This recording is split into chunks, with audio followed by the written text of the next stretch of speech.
बिस्मिल्लाहिर्रहमानिर्रहीम। अस्सलाम वालेकुम। इजी होम्योपैथी में हमारा आज का जो टॉपिक है उसका नाम है कफ।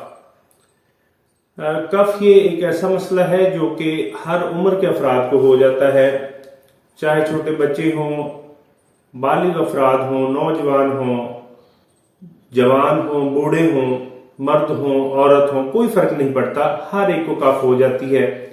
हाँ, सिर्फ ये होता है कि ये कुछ अफराद को ज्यादा होती है जिनकी इम्यूनिटी कम होती है, और आम तौर पर चूंकि बच्चे जो होते हैं, छोटे बच्चे और जो बूढ़े अफराद हैं, इनकी चूंकि इम्यूनिटी कम होती है तो इसलिए इनको कफ जो है वो ज्यादा हो जाती है। अब हम ये देखते हैं कि कफ जो है ये किस तरह से होती है। तो इसकी जो वजूहात है, अगर हम रीजंस की तरफ जाएं तो दो मेजर रीजंस बनती हैं कफ के होने की। नंबर 1 पे जो पहली वजह आती है कफ की, कि जिसकी वजह से हम कहते हैं कि कफ हो जाती है, वो है एलर्जी। काफी सारे लोग एलर्जिक होते हैं कुछ चीजों से। मिसाल के तौर पर एलर्जी, किसी को डस्ट की एलर्जी भी हो सकती है, किसी को गंदम की एलर्जी भी हो सकती है, किसी को यानी खाने पीने की, और किसी को ऐसा भी है कि पोलन एलर्जी हो सकती है। तो मौसम चेंज होने का भी इफेक्ट पड़ता है इन एलर्जिक अफराद के ऊपर। तो ये जो एलर्जी है ये एक बड़ी वजह बनती है कफ के होने की। और दूसरी बड़ी रीजन जो इसमें आ जाती है वो आ जाती है जरासीम का, बैक्टीरिया का हमला। और आपको ये पता ही है कि जरासीम और बैक्टीरिया का हमला उन अफराद पर ज्यादा होता है जिनकी इम्यूनिटी कम होती है, जो थोड़ी इम्यूनिटी के मालिक होते हैं। और इसमें आपको पता ही है ज्यादातर या तो बच्चे शामिल होते हैं या बूढ़े अफराद शामिल होते हैं। तो अब हम ये देखते हैं कि कफ कितनी किस्म की होती है। कफ आमतौर पर जिस तरह से हम जानते हैं, कफ दो तरह की होती है। एक जिसको हम कहते हैं खुश्क खांसी, ऐसी खांसी कि जिसमें बलगम नहीं आती और इंसान का खांस कर बुरा हाल हो जाता है। वो जब वो खांसता है तो उसकी छाती से आवाज निकलती है, उसके यहां से खांसने की बिल्कुल ऐसे आवाज आती है जैसे कोई ढोल बज रहा है या जैसे कोई बार्किंग साउंड होती है, इस तरह की आवाज आती है। तो ये जो खांसी होती है ये खुश्क खांसी कहलाती है। दूसरी कैटेगरी जो इसमें है खांसी की, उसको हम कहते हैं कफ वाली खांसी। कफ वाली खांसी मतलब बलगमी खांसी। इसमें क्या होता है कि बलगम जो है वो छाती पे बलगम जम जाता है, और जब वो शख्स, मुतासरा शख्स जो है, जब वो खांसता है तो उसकी वो जो खांसी है, उसके खांसने की वजह से वो बलगम जो है वो छाती से उखड़ती है और उखड़ के उसके मुंह के जरिए से खारिज हो जाती है, या उसके मुंह में आ जाती है, वो खारिज कर देता है। और ये बलगमी खांसी जो होती है इसमें खड़खड़ाहट की आवाज बहुत ज्यादा होती है। इसकी आवाज और खुश्क खांसी की आवाज जो है वो डिफरेंट होती है, क्योंकि वो खुश्क खांसी जो है उसकी आवाज जो है वो ऐसी होती है जैसे कोई ढोल बज रहा है, और जबकि बलगमी खांसी जो है उसकी आवाज छाती से ऐसे जैसे कोई चीज जमी हुई है और उसकी आवाज आती है। समटाइम ऐसा भी होता है कि जो क्रोनिक खांसी के पेशेंट अफराद होते हैं, उनकी खांसी से ऐसे, उनके गले से खांसी की वजह से सीटी की सी आवाज आती। तो पहले हम बात कर लेते हैं खुश्क खांसी की।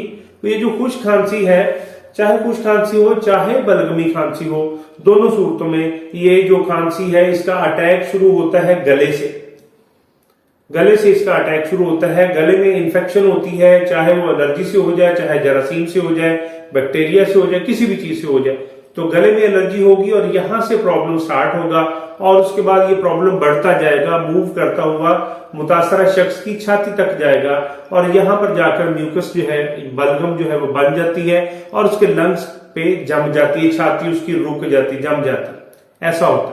लेकिन अगर वो खुश्क खांसी है तो इन्फेक्शन उसके गले तक ही महदूद रहती है, और गले से ही फिर आस्ता आस्ता इन्फेक्शन बढ़ता हुआ नीचे जाता है, लेकिन उसमें म्यूकस नहीं बनता।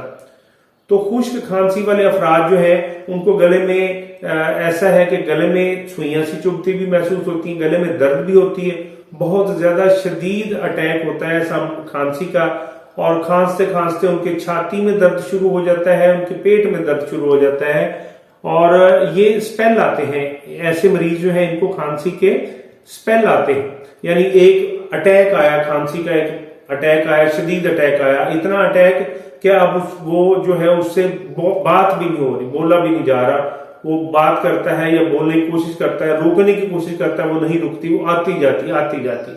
तो ये एक अच्छा अटैक आएगा, 1.5-2 मिनट 3 मिनट का अटैक आएगा और उसके बाद फिर क्या होगा, वो थोड़ा सा वक्फा आएगा और फिर दोबारा हो जाएगी। ऐसे अफराद जो है इनकी खांसी इस तरह से होता है कि ये जब सांस लेते हैं तेज, या यूं कह लें फुल अपनी जो लंग्स है उनको हवा से भरने की कोशिश करते हैं, तो फिर भी इनको खांसी आती है। लंबा सांस खींचना जिसे कहते हैं, अगर वो लंबा सांस खींचने की कोशिश करते हैं तो भी उनको खांसी आती है। तो ये भी एक प्रॉब्लम होता है इनके साथ। और इस तरह से ये जैसे ही बात शुरू करते हैं तो इनको खांसी आ जाती है। तो ये जो है ये सारी खुश्क खांसी की अलामात हैं। और अगर ये खुश्क खांसी ज्यादा आते आते उसके पेट में भी साथ दर्द हो तो आपको समझ जाना चाहिए इस पेशेंट को एंटीमोनियम टार्टैरिकम, जिसको हम शॉर्ट करके एंटम टार्ट कहते हैं, एंटीमोनियम टार्टैरिकम, ये वाली मेडिसिन उसको चाहिए।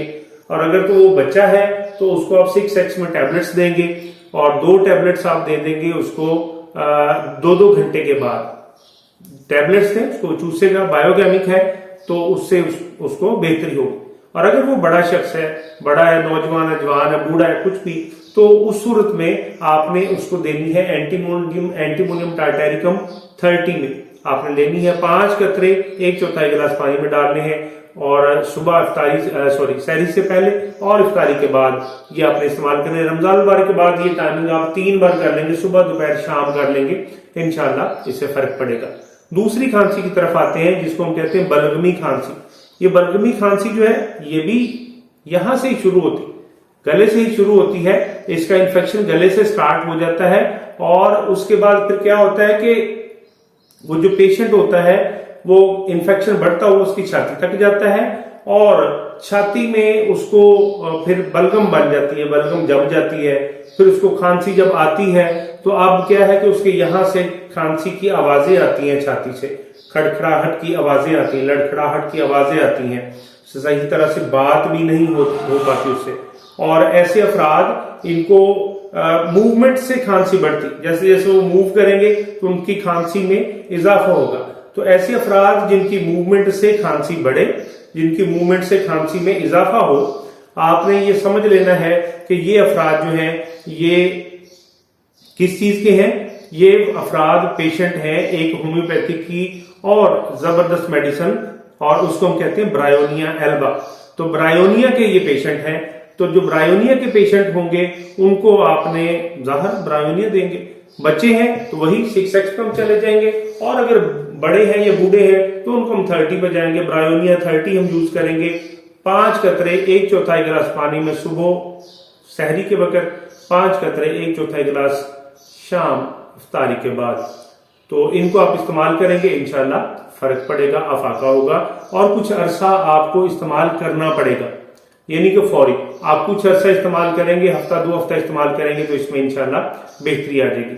अगली बार किसी नए मसले के साथ, कुछ नई अलामात के साथ आपकी खिदमत में हाजिर होगा। तब तक के लिए इजाजत दीजिए। अल्लाह हाफिज।